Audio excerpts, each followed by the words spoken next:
I have also been asked the question, if God is everywhere, why go to the temple? It is true that God is everywhere, but can we see Him everywhere? That is the question. It is not so easy to see God everywhere. One has to have spiritual eyes.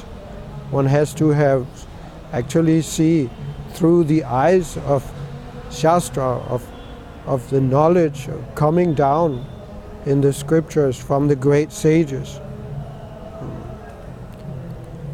If we do not have that vision, then the deity in the temple has appeared very mercifully so that we can very easily see God. We can serve Him in that form. The deity in the temple is actually non-different from the Lord Himself. It is not our imagination.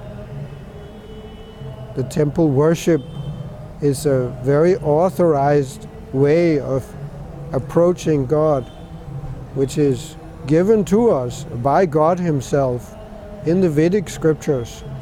There is detailed descriptions how to worship Krishna, God, in the temple. If God is everywhere, then is He not in the temple? We should not despise temple worship just with the excuse that God is everywhere.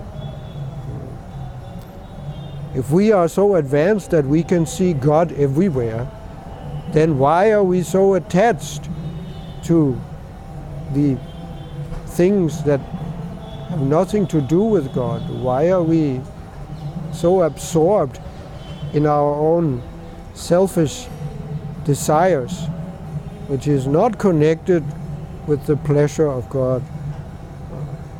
That means that we do not see God everywhere. So therefore, we need to go to the temple to actually begin to understand God, how He is everywhere. He is everywhere, but He is also somewhere in specific. We understand that God has His own abode in the spiritual world. But can we see that abode? No. We don't have the eyes. So, to give us the eyes to see how God is not only everywhere, but He's also somewhere specifically. Therefore, we have been asked to go and see Him in the temple. The temple is a replica of the spiritual world.